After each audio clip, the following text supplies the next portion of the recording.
Bonjour à tous, aujourd'hui je vais vous faire une petite vidéo pour vous parler de cartes, d'oracles et de tarot. Alors déjà, je vais vous parler de la différence en fait entre les oracles et les tarots. L'oracle, c'est un jeu où il y a, au niveau de la création, il y a beaucoup plus de liberté, puisque pour un oracle, il n'y a pas de nombre déterminé de cartes. Vous pouvez avoir des oracles avec 30 cartes, comme vous pouvez en avoir 200. À ce niveau-là, il n'y a aucune condition en fait par rapport au nombre. Tout comme il y a aussi une grande liberté par rapport aux illustrations que vous pouvez utiliser. On trouve vraiment des oracles sur plein de thématiques. Là, par exemple, je vais vous montrer quelques-uns des jeux que je possède. Par exemple, ici, vous avez un oracle sur la thématique des cristaux. Donc déjà, c'est un oracle qui a une forme un peu particulière par rapport à beaucoup d'autres, puisque cet oracle, les cartes sont rondes, donc c'est assez original. Et sur cet oracle, ce sont des dessins. Voilà. J'ai d'autres oracles des cristaux où là, vous aurez par contre des photos du cristal. Donc, c'est vraiment quelque chose qui dépend vraiment de la personne qui va créer l'oracle. Vous avez par exemple, comme ici, des thématiques sur les sirènes et les dauphins. Donc, c'est plus sur un monde un peu fantastique. Ou alors, vous allez trouver des oracles avec les maîtres ascensionnés, les déesses, tout ce qui touche un peu à la mythologie. Dans le domaine également du chamanisme, on trouve pas mal d'oracles. Ou alors ici, vous avez un oracle par exemple qui est plus ciblé puisque c'est un oracle sur Marie. Tout comme celui-ci qui est un oracle sur les couleurs. Donc, comme vous pouvez constater, il y a vraiment plein de thématiques différentes et, comme je vous le disais, aucune obligation d'un nombre de cartes particulier. Ce qui va être tout à fait différent dans les tarots, où là, le tarot est vraiment codifié. Voilà. Donc, dans tous les tarots, les jeux de tarot, vous aurez automatiquement 78 cartes.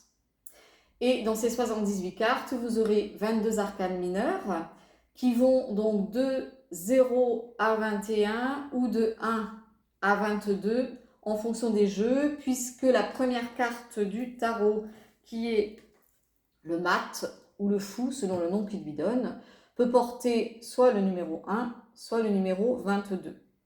Bon, personnellement, je trouve le numéro 0, pas le numéro 1, pardon. Personnellement, je trouve que le 0 lui convient beaucoup mieux, puisque dans les 22 arcanes majeures que vous allez trouver dans le tarot, en fait, elle raconte le voyage de ce petit personnage, le mat. On le voit ici, vous voyez, il est assez jeune, désinvolte, très aventurier. Il part avec son petit baluchon sur l'épaule à l'aventure, à la découverte du monde, qui sera d'ailleurs la dernière carte parmi les arcanes majeures et qui nous indiquera donc que ce jeune homme a donc franchi un cycle complet d'une partie de sa vie en tout cas, et il aura à chaque étape rencontré différents personnages ou différentes situations qui vont lui permettre de grandir et d'évoluer. Alors ensuite, vous avez 54 arcanes mineures qui, elles, vont de 1 à 10. Donc là, c'est pareil, vous allez trouver, donc on va retrouver par exemple dans le tarot de Marseille, donc au niveau des arcanes mineurs, les arcanes se ressemblent beaucoup. Là, par exemple, vous avez le 8 de denier ou de pentacle selon les jeux, et vous allez donc retrouver 8 pentacles ou 8 deniers dessus.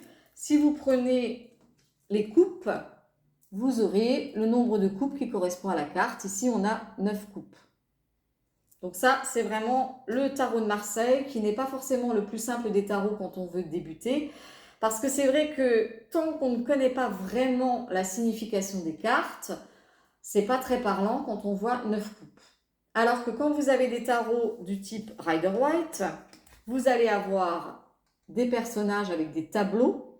Et là, en fait, grâce en fait, à ce que vous voyez sur la carte, aux personnages, vous allez découvrir des situations et ça va être beaucoup plus facile quand même pour interpréter. Donc là, vous avez vraiment un Rider-Waite.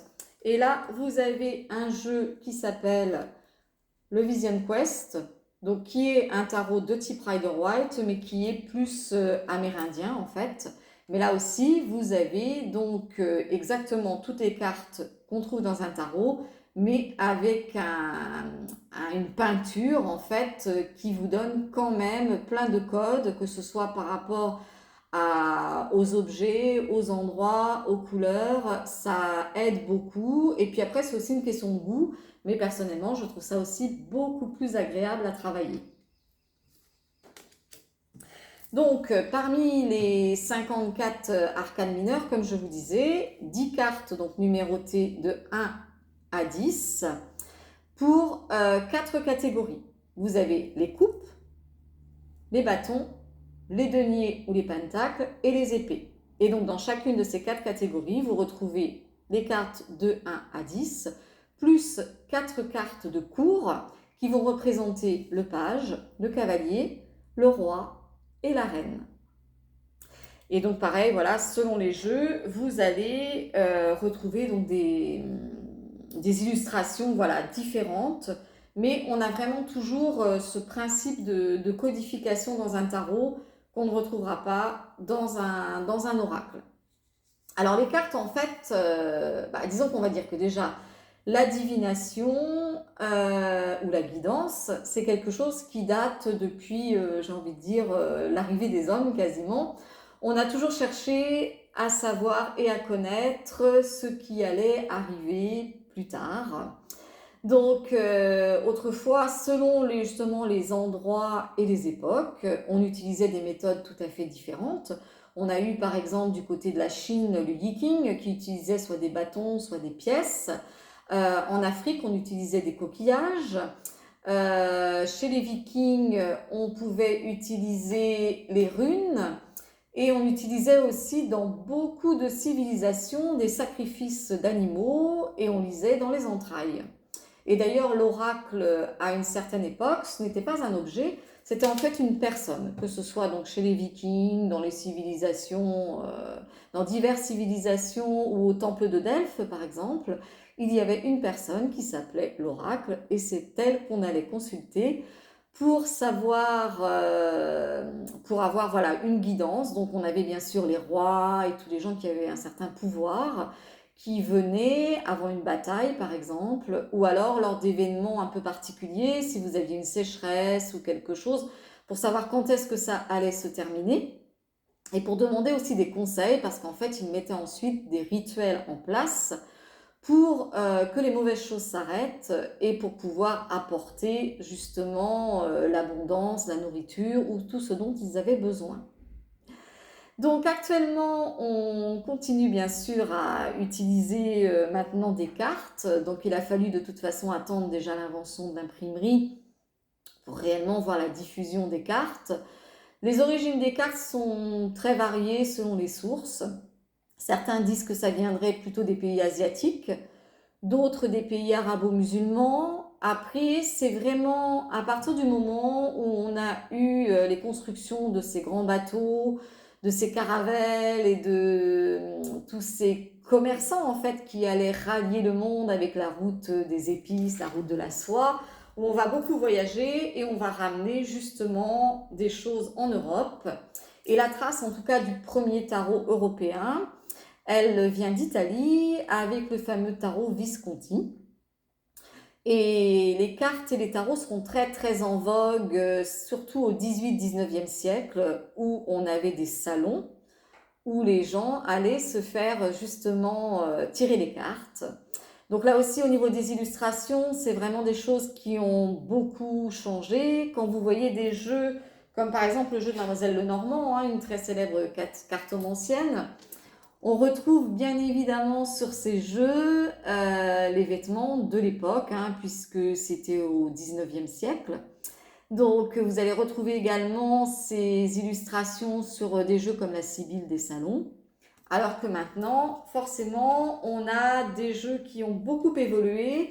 Et même si on retrouve effectivement les jeux de Mademoiselle Lenormand, donc on a toujours les originaux évidemment, mais il y a aussi des revisités, des versions revisitées. Je ferai une vidéo d'ailleurs sur ce sujet, où là vous verrez que on n'a plus du tout les mêmes personnages. Les personnages vont évoluer avec l'époque et avec le temps. Alors après, quand on va tirer les cartes, on va chercher bien sûr, alors moi je préfère la guidance à la voyance, parce qu'il faut savoir que quand vous tirez les cartes, vous faites ça à un instant T, et que ensuite, en fonction des choix et des actions que vous allez mettre en place ou pas, les choses vont être un peu différentes et évoluer. C'est pour ça que déjà, il faut éviter de tirer les cartes tous les jours, au moins pour une même situation ou une même question. Il faut quand même laisser le temps aux choses de se mettre en place. Et ensuite, il faut savoir aussi que si on vous annonce par exemple un nouveau travail, si vous ne mettez aucune action en place pour changer de travail ou chercher un travail, que vous restez toute la journée par exemple dans votre lit, il y a de fort peu de chances que ce soit l'employeur qui vienne vous chercher chez vous.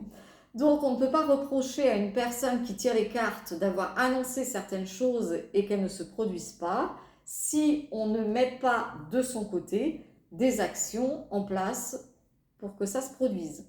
Alors après, il faut savoir aussi que si justement on vous annonce des choses qui sont plutôt négatives, par exemple, on vous dit attention au cours d'un voyage, vous risquez un vol, ça peut vous permettre d'être plus vigilant justement et d'éviter que cet événement ne se produise.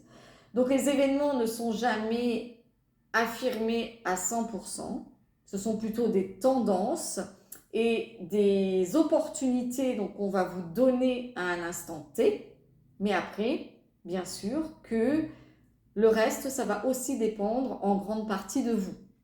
C'est comme lorsqu'on demande une guidance à une période précise, par exemple, quelles sont les énergies de la semaine à venir. Vous constaterez si vous faites ce genre de tirage, que si vous vous référez, par exemple, moi je le fais régulièrement pour les nouvelles lunes et les pleines lunes, et si vous vous référez à l'astrologie, vous allez effectivement retrouver des points communs, puisque quand vous faites votre guidance, vous êtes également aligné avec les énergies du moment, les planètes, et donc tout est lié. Voilà, mais écoutez, j'espère que cette petite vidéo vous aura plu et je vous donne rendez-vous tout prochainement pour d'autres vidéos. Merci à vous, portez-vous bien, prenez soin de vous, à très bientôt.